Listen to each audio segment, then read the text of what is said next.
Hello students, welcome to B pharmacy. Myself Rajmesh Mandal. तो चलिए start करते हैं हमारा new video HP1 B pharmacy first semester. तो यूनिट वन पर वीडियो लाने के लिए बोल रहे थे, तो यूनिट वन पे वीडियो आ चुका है। यूनिट वन का 1.1 स्टार्ट कर दिए है, इंट्रोडक्शन टू ह्यूमन बॉडी। मतलब पढ़ेंगे इंट्रोडक्शन, देखेंगे कि HP में हम लोग पढ़ेंगे क्या। ठीक है, तो ये हम लोग आखिरी में स्टार्ट कर रहे हैं। हम लोग ने बाकी के यूनिट्स कवर कर दिए, second, third, fourth, fifth cover कर चुके। ये फर्स्ट यूनिट है। ओके, तो ये स्टार्ट करते हैं, कंटेंट देखना। ठीक है, और ये इंट्रोडक्शन टू ह्यूमन बॉडी है। और स्टार्ट करते हैं कंटेंट पे देखना। ये क्या है, देखो, introduction to anatomy and physiology पढ़ेंगे। एनाटॉमी क्या होता है, फिजियोलॉजी क्या होता है, वो देखेंगे।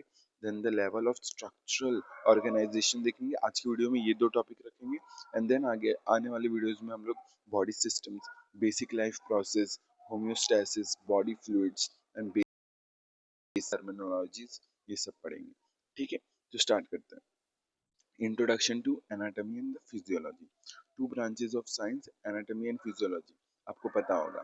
ठीक है, तो साइंस का दो है, एक एनाटॉमी और एक फिजियोलॉजी। एनाटॉमी क्या होता है, कोई भी स्ट्रक्चर के बारे में, दो स्ट्रक्चर के बीच का क्या रिलेशन है, उस सब के बारे में स्टडी करना, वो एनाटॉमी के अंदर आता है। जो भी डायसेक्शन करते हैं हम लोग, पता है ना आपको, जो भी ऑर्गन्स के बारे में स्टडी करते हैं, वो एनाटॉमी के अंदर आता है। और फिजियोलॉजी क्या होता है, कोई भी पर्टिकुलर ऑर्गन टिश्यूज का फंक्शन क्या है, उस फंक्शंस को स्टडी करना इज अ फिजियोलॉजी। तो यही चीज बस यहाँ पर देखा है कि एनाटॉमी क्या है, it is a science of body structure and the relationship among them. और फिजियोलॉजी क्या होता है, साइंस ऑफ बॉडी फंक्शंस। जो भी फंक्शंस हो रहे हैं वो क्यों हो रहे हैं, उसके फंक्शंस क्या है। ठीक है, वो सब के बारे में स्टडी करना, वो किसके अंदर आता है, फिजियोलॉजी के अंदर। ठीक है, ठीक है, कैसे बॉडी पार्ट वर्क कर रहा है, वो ऑर्गन, पर्टिकुलर ऑर्गन कैसे वर्क कर रहा है। ठीक है, वो सब के बारे में स्टडी करना इज फिजियोलॉजी। तो एनाटॉमी और फिजियोलॉजी क्लियर। अब बात करते हैं लेवल ऑफ स्ट्रक्चरल ऑर्गेनाइजेशन। ये आपने पहले भी पढ़ चुका है कि स्ट्रक्चर, पहले हम लोग बनते कहाँ से, सबसे छोटे से लेकर के बड़े तक हम लोग बने कैसे हैं। हम लोग पहले एटम से बने, फिर वो जुड़ करके मॉलिक्यूल, मॉलिक्यूल से सेल्स, फिर सेल से बना टिश्यू, टिश्यू से बना ऑर्गन, ऑर्गन से बना ऑर्गन सिस्टम, ऑर्गन सिस्टम से पूरा होल बॉडी बना। ठीक है, तो वही देख रहे हैं कि लेवल ऑफ स्ट्रक्चरल ऑर्गेनाइजेशन क्या है, कि हमारा बॉडी कैसे बन रहा है। ठीक है, the smallest to the largest, the six level of organisation हमारे बॉडी में पाए जाते हैं। सिक्स लेवल, ठीक है, सिक्स लेवल। तो पहला लेवल है केमिकल लेवल, जहाँ पर एटम और मॉलिक्यूल्स के बारे में पढ़ते हैं। एटम क्या होता है, एटम क्या होता है, ऐसे मीन्स कुछ कुछ ना इम्पोर्टेंट एटम से जो हमारे बॉडी में जो मेंटेन कर रहे हैं, लाइफ को मेंटेन करने के लिए इम्पोर्टेंट है, वो कौन से, यहाँ लिखा है CHO N P C, calcium और सल्फर। तो आपको कैसे याद कर सकते हो, चोन PS के नाम से। ठीक है, CHON चोन, और PS के, इसमें पोटेशियम भी ले सकते हो। ठीक है, तो पोटेशियम भी इंपॉर्टेंट है। तो are essential for maintaining life. ठीक है, तो टू फेमिलियर मॉलिक्यूल्स पढ़ते हैं हम लोग। मॉलिक्यूल्स के बारे में पढ़े। मॉलिक्यूल्स क्या होता है, जब दो एटम्स को मिलाते हैं तो क्या बनता है, मॉलिक्यूल्स। तो वो मॉलिक्यूल्स हमारे बॉडी में कौन कौन से कॉमन मॉलिक्यूल्स है, एक तो DNA, ये भी एक मॉलिक्यूल से, बहुत सारे एटम से बना है। ठीक है, molecules DNA, deoxyribose, nucleic acid. ठीक है, जेनेटिक मटेरियल होता है। और अगर मैं बात करूँ ये दूसरा, जैसे ब्लड, ब्लड में क्या है, ग्लूकोज, वो भी एक मॉलिक्यूल है, वो भी अबंडेंट मॉलिक्यूल है हमारे बॉडी में। ठीक है, तो ये सब मॉलिक्यूल्स कहलाते हैं। अब सेलुलर लेवल क्या होता है, सेलुलर लेवल का मतलब ये होता है कि दैट मीन्स बहुत सारे मॉलिक्यूल्स मिल करके सेल्स बनाते हैं। सेल क्या होता है, it is a structural and basic structural and functional unit of the body. ठीक है, ऑर्गेनिज्म का सबसे बेसिक स्ट्रक्चर जो होता है, जो एकदम स्मॉलेस्ट यूनिट जो काम करता है और फंक्शन करता है, वो होता है ये हमारा सेल। तो सेल क्या होता है, बहुत सारे टाइप के सेल्स हमारे बॉडी में पाए जाते हैं। Nerve cells, muscle cells, epithelial cells, connective tissue cells, बहुत सेल्स पाए जाते हैं। ठीक है, तो हम लोग वही पढ़ते हैं। और ये देखो सेल्स के उसके अंदर के कंपोनेंट्स आपको ध्यान रखना है। ये देखो, ये डायग्राम ऐसा बना के आना है, जहाँ पर न्यूक्लियस हो गया, न्यूक्लियोलस हो गया, एंडोप्लाज्मिक रेटिकुलम, राइबोसोम्स। ठीक है, ये सब आपने पहले भी पढ़ा, तो ये स्ट्रक्चर आपको ध्यान रखना है। और हर एक स्ट्रक्चर का एक आध फंक्शंस भी याद रखना है। जो मेन मेन इंपॉर्टेंट फंक्शंस है वो आपको याद रखना है। ठीक है, पूछा जा सकता है वाइवा में, सिनॉप्सिस में। तो जो भी फंक्शंस है, जितने भी सेल के स्ट्रक्चर्स है, उसके आपको फंक्शंस भी याद रखने हैं। ठीक है, स्टार्ट करते हैं हम लोग। ये टिश्यू लेवल देखना। टिश्यू लेवल क्या होता है, टिश्यू लेवल क्या होता है? Tissue are the group of cells and materials surrounding them that works together to form a particular functions. तो टिश्यू क्या होता है? ऐसे group of cells plus surrounding के कंडीशंस, मींस सेल्स प्लस उसके जो सराउंडिंग में टिश्यूज है, जैसे इंटरस्टिशियल सेल्स, इंटरस्टिशियल स्पेस, तो सेल्स और उसके सराउंडिंग के टिश्यूज, उन सबको मिला करके एक मंस फंक्शन करता है, तो उसको बोलते हैं हम लोग टिश्यूज। ठीक है, एक पर्टिकुलर फंक्शंस करे, ग्रुप ऑफ सेल एक पर्टिकुलर फंक्शंस करे, तो group of cell plus surrounding के मटेरियल्स एक पर्टिकुलर फंक्शन करते हैं, उसको हम लोग बोलते हैं टिश्यू। ठीक है, ये इंपॉर्टेंट डेफिनेशन आपको ध्यान रखना है। ठीक है, तो वो 4 बेसिक टाइप्स के हम लोग को हमारे पास टिश्यू है। पहला है epithelial, connective, muscular and nervous. ये 4 बेसिक ये टिश्यूज है हमारे बॉडी में पाए जाते हैं। ठीक है, ये सब ये आपको ये देखो डायग्राम में दिया गया है। मसल्स टिश्यूज कौन कौन से होते हैं? स्मूथ, स्केलेटल और कार्डियक। फिर एपिथेलियल में आपको पता होगा simple epithelial, cuboidal epithelium, columnar, ठीक है, सिलिएटेड।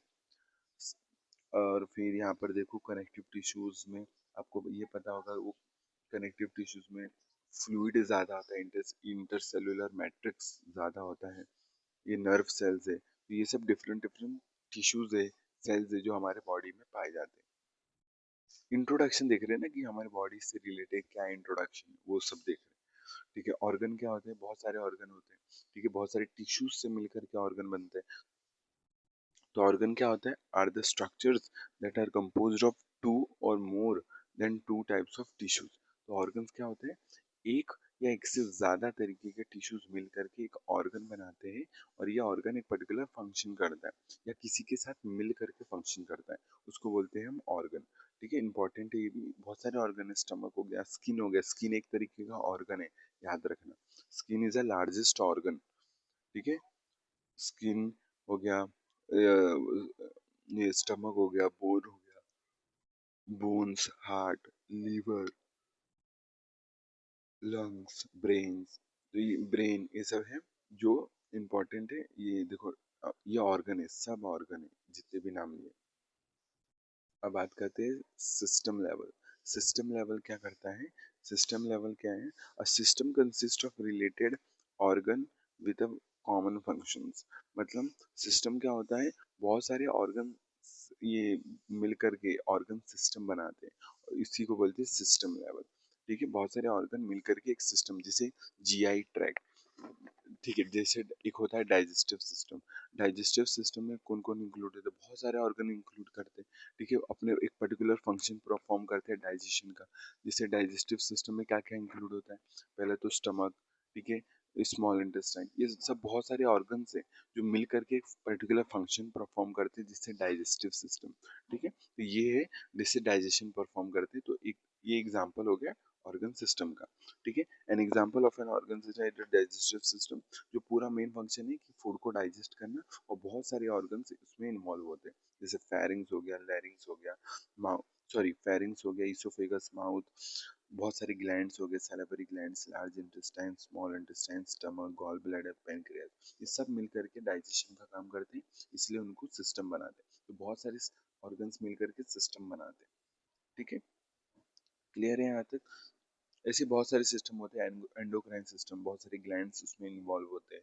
ठीक है, अब बात करते हैं हम लोग ऑर्गेनिज्म लेवल।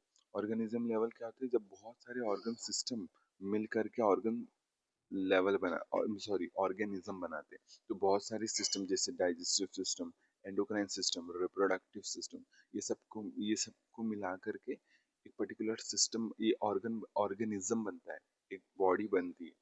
ठीक है, ऑर्गेनिज्म बनता है, तो वो उसको कहलाते हैं, वो ऑर्गेनिज्म लेवल है। ठीक है, an organism any living individual को हम लोग बोलते हैं organism. All the parts of the human body functioning together constitute total organism. ठीक है, तो बहुत सारी छोटी छोटी चीज मिल मिल के उनकी इंटरेक्शन से, उनके फंक्शन से मिल मिल के पूरा बॉडी बनता है, उसको ऑर्गेनिज्म बोलते हैं। ठीक है, ये रहा पूरा ऑर्गेनिज्म का डायग्राम। ठीक है, ये रहा। अगर ये फ्लो चार्ट बोला, फ्लो चार्ट बनाना है, जहाँ पर भी फ्लो चार्ट, डायग्राम्स ये सब आ सकते हैं, प्लीज उसको इंक्लूड करो। जहाँ नहीं भी आए ना, अपने मन से बना करके लिख के आओ एचएपी में। ओके, तो chemical level, cellular level, tissue level, organ, organ system, organism level, ये पूरा स्टार्टिंग से लेके एंड तक का जो भी सिंपल से लेके कॉम्प्लेक्स तक का कॉम्पोजिशन है कि कैसे हम लोग बने हैं, ठीक है, वो चीज़ें। बेसिक लाइफ प्रोसेस हम लोग नेक्स्ट वीडियो में कवर करें, तो इस वीडियो के लिए इतना ही रखते हैं, ठीक है, या कवर करें बताओ। ठीक है, चलो तो बेसिक लाइफ प्रोसेस के बारे में पढ़ लेते हैं। चलिए स्टार्ट करते हैं। जो हमारे बेसिक लाइफ प्रोसेस मीन्स क्या होता है कि हमारे बॉडी में ये सब मीन्स कौन कौन से प्रोसेस जो बेसिक होते हैं वो हो रहे होते हैं, ठीक है। तो देखो, सर्टेन प्रोसेस होते हैं जो लिविंग को नॉन लिविंग से अलग करके रखते हैं। तो ये सब प्रोसेस होते हैं जो हमारे लिविंग ऑर्गेनिज्म में होता रहता है, जो नॉन लिविंग में नहीं होता, ठीक है। तो ये पहला है मेटाबॉलिज्म। मेटाबॉलिज्म क्या है? जितने भी केमिकल रिएक्शंस हमारे बॉडीज में हो रही है, जितने भी केमिकल रिएक्शन, जैसे हो गया सेलुलर रेस्पिरेशन, और जो भी ये ऑक्सीजन का ट्रांसपोर्ट, CO2 का ट्रांसपोर्ट, जितने भी रिएक्शंस हो रहे हैं उन सबको मिला के, चाहे वो एनाबॉलिज्म हो या कुछ सिंथेसिस हो रहा है, प्रोटीन का सिंथेसिस हो रहा है, कुछ भी एनाबॉलिज्म हो। एनाबॉलिज्म क्या होता है? कुछ भी सिंथेसिस होना, जैसे प्रोटीन का सिंथेसिस होना। फिर ये अगर मैं बात करूं, कुछ ब्रेक डाउन होना, जैसे कार्बोहाइड्रेट का ब्रेक डाउन होता है एनर्जी के लिए, ठीक है, तो कार्बोहाइड्रेट का ब्रेक डाउन, ठीक है। ये जितने भी प्रोसेस, बहुत सारे ग्लाइकोजेनेसिस, ग्लाइकोलिसिस, ठीक है, क्रैब साइकिल, जितने भी प्रोसेस होते हैं उन सबको किसके अंदर आता है? वो मेटाबॉलिज्म में आता है, और ये सब लिविंग ऑर्गेनिज्म में होता है, याद रखना, ठीक है। एनाबॉलिज्म, कैटाबॉलिज्म, ये दो टाइप होते हैं मेटाबॉलिज्म के, याद रखना। ये इसके एग्जांपल आपको दे रखा है, ये आपको रीड करके ही समझ जाएगा, ठीक है। तो PDF आपको सेंड कर दूंगा, आपको रीड करना है, इंपॉर्टेंट है। एनाबॉलिज्म क्या होता है ये डायग्राम के थ्रू बताया। बहुत सारे छोटे छोटे मॉलिक्यूल एनर्जी का इस्तेमाल करके बड़े मॉलिक्यूल्स बनते हैं, ठीक है, कुछ सिंथेसिस करते हैं, उसको बोलते हैं एनाबॉलिक। और कैटाबॉलिक क्या होता है? जो बहुत सारे बड़े बड़े मॉलिक्यूल टूट करके स्मॉलर मॉलिक्यूल्स में बनते हैं, प्लस एनर्जी हम लोग को देते हैं, ठीक है, वो कैटाबॉलिज्म रिएक्शंस होते हैं, ठीक है। रिस्पॉन्सिवनेस क्या होता है? तो एनाबॉलिज्म जनरली एनर्जी डिपेंडेंट होता है, एनर्जी रिक्वायरमेंट होता है, और कैटाबॉलिज्म हमारे को एनर्जी देता है, याद रखना। रिस्पॉन्सिवनेस, रिस्पॉन्सिवनेस क्या होता है? Ability to detect a response to the changes, ठीक है, कुछ भी एनवायरनमेंट में चेंज हुआ उसके अगेंस्ट रिस्पॉन्स करना, वही तो लिविंग का कैरेक्टरिस्टिक्स है, ठीक है। कुछ भी चाहे वो प्लांट्स हो, एनिमल्स हो, जो भी हो, कुछ भी एनवायरनमेंट में चेंज होता है, ठीक है, इंटरनल चेंज हो जाता है, तो उसके अगेंस्ट रिस्पॉन्स करना, वो किसके अंदर आता है? रिस्पॉन्सिवनेस के अंदर आता है। जैसे कुछ भी increase in the body temperature during the fever represent the change in the internal environment, ठीक है। The turning your head towards the sound of the scoring, कुछ भी साउंड आए उसकी तरफ मूव करना, ठीक है। तो ये जो भी चीज है वो होता है, ये हम लोग रिस्पॉन्स करते हैं, तो जो भी रिस्पॉन्स के अंदर आता है वो किसके अंदर आता है? रिस्पॉन्सिवनेस के अंदर। क्लियर है यहाँ तक? अब बात करें आगे की, ठीक है। तो जैसे यहाँ पर और क्या डायग्राम दिया है, जैसे different cells in the body respond to the environment changes in the characteristic ways, ठीक है। Nerve cells responds by the ये जनरेटिंग इलेक्ट्रिकल सिग्नल्स, ठीक है। तो एक तो रिस्पॉन्स करने का तरीका सबका अलग अलग है। जैसे नर्व सेल कैसे रिस्पॉन्स करेंगे? ये नर्व्स जनरेट करके, इम्पल्स जनरेट करके। फिर मसल सेल्स कैसे रिस्पॉन्स करेंगे? कॉन्ट्रैक्शन, रिलैक्सेशन करके रिस्पॉन्स करेंगे। तो ये सब चीजें हैं जो ये अपना अपना तरीके से डिफरेंट डिफरेंट सेल्स रिस्पॉन्स करते हैं। अब मूवमेंट की बात करते हैं। मूवमेंट क्या होता है? अगेन ये भी एक लिविंग का कैरेक्टरिस्टिक है, लाइफ प्रोसेस है। मूवमेंट क्या होता है? कोई भी मोशन करना, इधर एक ही जगह पे मोशन करना, वो भी मूवमेंट के अंदर आता है। और एक डिस्प्लेस होना, एक जगह से दूसरी जगह जाना, जैसे आप चलते हो, मूव करते हो, तो वो भी मूवमेंट के अंदर आता है। Include the motion of the whole body, individual या सिंगल सेल का, या even tiny structures inside the cells. उन जैसे ये मान लो कि गोल्जी बॉडी है, माइटोकॉन्ड्रिया हो गया, बहुत सारी सेल्स के अंदर जो स्ट्रक्चर्स है वो मूव कर रहे होते हैं, ठीक है, साइटोप्लाज्म में मूव कर रहे होते हैं, वो भी एक मूवमेंट कहलाता है, ठीक है। अगर मैं सेल लेवल की बात करूँ, अगर ऑर्गेनिज्म लेवल की बात करूँ, तो हम लोग जो मूवमेंट करते हैं, चलते फिरते हैं, तो वो भी एक मूवमेंट के अंदर आता है, इंपॉर्टेंट है, ठीक है। तो for example the coordinated actions of the leg move muscles, जो भी हम लोग लेग के थ्रू मूव करते हैं वो उसके अंदर आता है। After you eat a meal that contain a fats your gall bladder, ठीक है। तो गॉल ब्लैडर, स्टमक का भी मूवमेंट आपको पता होगा कि जैसे फूड आता है तो स्टमक अपना मूवमेंट करता है, चर्निंग मूवमेंट, फिर माउथ का मूवमेंट, ये सब मूवमेंट के अंदर आता है, जो भी मोशन होता है, ठीक है, बॉडी का या बॉडी के स्ट्रक्चर्स का। अब बात करते हैं फोर्थ, ग्रोथ के बारे में। ग्रोथ क्या होता है? Growth is an increase in the body size growth क्या होता है? साइज में बढ़ना प्लस नंबर में बढ़ना। वो किसके अंदर आता है? ग्रोथ के अंदर। ठीक है, इधर increase in the size of the existing cells या increase in the number of the cells, ये सब क्या कहलाता है? ग्रोथ। याद रखना है। ठीक है, तो डिफरेंस है ये ग्रोथ का, बहुत इंपॉर्टेंट है। आपने ना पहले भी पढ़ा होगा, अगर नीट की तैयारी की हो तो उसमें ग्रोथ का डेफिनेशन आपने पढ़ा होगा, इधर द साइज बढ़ता है या फिर नंबर बढ़ता है, ये दोनों ही ग्रोथ कहलाता है। ठीक है, डिफरेंशिएशन क्या होता है? डिफरेंशिएशन भी एक प्रोसेस है जहाँ पर development of the cell from an unspecialised cell to specialised state. Means जैसे आपने पढ़ा होगा स्टेम सेल्स, जो अनस्पेशलाइज्ड सेल है, अब वो कोई भी फंक्शन कर सकता है, बस उसको क्या करना है, एक पर्टिकुलर फंक्शन के लिए पर्टिकुलर सेल बनाना होता है और उसके लिए वो डिवाइड करता है। तो मान लो एक स्टेम सेल है, ठीक है, वो पर्टिकुलर सेल्स में डिवाइड कर गया। जैसे ये रेड बोन मैरो में स्टेम सेल है, उसने डिवाइड करके आरबीसी बनाया और वो आरबीसी पर्टिकुलर फंक्शन करेगा आगे जाके। फिर वही स्टेम सेल्स फिर फर्दर किस में डिवाइड कर गया? डब्ल्यूबीसीज में, वो आगे फंक्शन करेगा, हमारे को इम्यून रिस्पॉन्स में हेल्प करेगा। आरबीसी क्या करेगा? ऑक्सीजन ट्रांसपोर्ट में हेल्प करेगा। ठीक है, तो ये सब पर्टिकुलर फंक्शन परफॉर्म करते हैं एक अनस्पेशलाइज्ड स्टेट। जैसे स्टेम सेल्स है, वो अनस्पेशलाइज्ड है, वो कोई स्पेशलाइज्ड नहीं हुआ है फंक्शन में, वो डिवाइड करके एक सेल्स बनाता है जो स्पेशलाइज्ड हो जाता है एक फंक्शन के लिए, पर्टिकुलर फंक्शन के लिए। ठीक है, तो जो भी सेल का स्ट्रक्चर होता है, एनाटॉमी होता है, वो किस पे डिपेंड करता है कि वो फंक्शन क्या कर रहा होता है, उस पे डिपेंड कर रहा होता है उसका स्ट्रक्चर, उसका ये एनाटॉमी, ये सब। ठीक है, यहाँ पर क्लियर है? तो वही चीज लिखा है, आपको रीड करना है, ध्यान रखना है। ये देखो डायग्राम ये सब दे रखा है, इंपॉर्टेंट है, और ये सब आपको ध्यान रखना है। ओके, अब बात करें सिक्स्थ प्रोसेस की, रिप्रोडक्शन की। तो रिप्रोडक्शन क्या होता है? रिप्रोडक्शन क्या होता है? इधर the formation of the new cell for the tissue growth, जिसको हम लोग रिपेयर बोलते हैं। ठीक है, रिप्लेसमेंट भी बोलते हैं, रिपेयर भी बोलते हैं। तो अगर कुछ टिश्यू डैमेज हो गया तो उधर रिप्लेस करने के लिए एक नए नए सेल्स आते हैं ना डिवाइड करके, तो वो भी एक रिप्रोडक्शन कहलाता है, न्यू न्यू सेल्स का ना। और दूसरी चीज है प्रोडक्शन ऑफ न्यू इंडिविजुअल, एक न्यू इंडिविजुअल को जन्म देना, वो भी एक रिप्रोडक्शन में आता है। ये दो डेफिनेशन है प्रोडक्शन की। ठीक है, तो formation of the new cells occurs through the cell division, आपको पता होगा सेल डिवीजन के थ्रू सेल का फॉर्मेशन होता है। या production of individual through the fertilisation of ovum with the sperm, तो स्पर्म के साथ ओवम जब फर्टिलाइज करके एक न्यू इंडिविजुअल बनाता है, वो भी एक रिप्रोडक्शन प्रोसेस कहलाता है। ठीक है, followed by the repeated cell division, जो भी जाइगोट बनता है, फिर वो जाइगोट फर्दर डिवाइड करता है, डिफरेंशिएट होता है और एक ऑर्गेनिज्म बनाता है।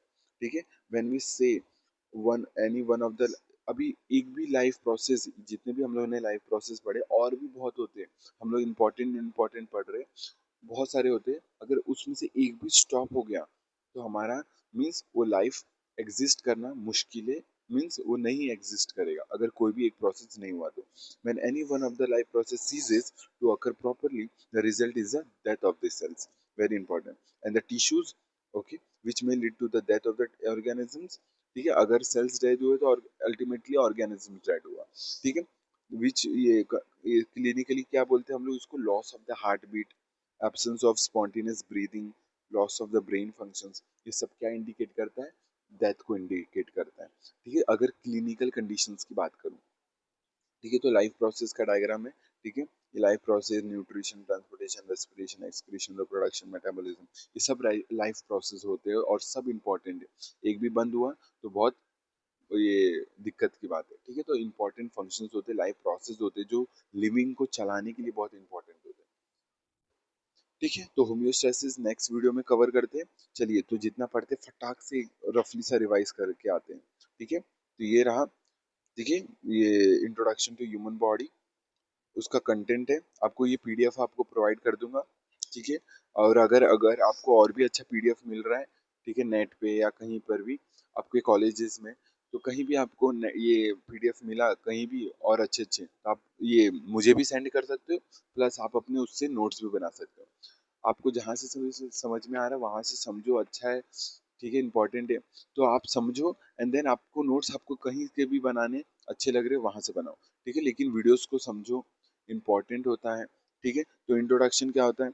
चलो, इंट्रोडक्शन में एनाटॉमी फिजियोलॉजी का डेफिनेशन पढ़े, क्या होता है आपको देखना है। ठीक है, फिर ये स्ट्रक्चरल ऑर्गेनाइजेशन का लेवल्स पढ़े, केमिकल लेवल होता है, मॉलिक्यूलर, उसके अंदर एटम और मॉलिक्यूलर लेवल होता है, फिर सेलुलर लेवल होता है, सेल्स पे आते हैं, फिर सेल्स के बाद टिश्यूज पे आते हैं, टिश्यूज के बाद ऑर्गन पे आते हैं, ऑर्गन के बाद ऑर्गन सिस्टम पे आते हैं, ऑर्गन सिस्टम के बाद पूरा होल ऑर्गेनिज्म पे आते हैं, इंडिविजुअल पे आते हैं। ठीक है, ये आपको ध्यान रखना है। फिर बेसिक लाइफ प्रोसेस में हम लोग ने मेटाबॉलिज्म, उसके अंदर एनाबॉलिज्म, कैटाबॉलिज्म पढ़ा। फिर हम लोग रिस्पॉन्सिवनेस, फिर मूवमेंट के बारे में पढ़ा, ग्रोथ, डिफरेंशिएशन। इसमें से कुछ भी पॉइंट नहीं समझा तो मुझे बताना कमेंट्स में, मैं आपको रिवाइज करवा दूंगा। ठीक है, रिप्रोडक्शन, ये सब जो भी रीड करके समझ में आ जाएगा। ठीक है, डायग्राम्स भी है साथ में, तो आपको अगर एग्जाम में आए तो आप डायग्राम्स के थ्रू एक्सप्लेन कर सकते हो, बहुत इंपॉर्टेंट होता है। ठीक है, ये लाइफ प्रोसेस उसका डायग्राम। ठीक है, और ये पर्टिकुलर सेल, ये प्रोसेसेस के बारे में डायग्राम है। ठीक है, इंपॉर्टेंट है। ठीक है, तो इस वीडियो को इतना ही रखते हैं। वीडियो समझा कि नहीं बताना है कमेंट्स में। मिलते हैं नेक्स्ट वीडियो में, तब तक के लिए टेक केयर, जय हिंद, जय भारत, बाय।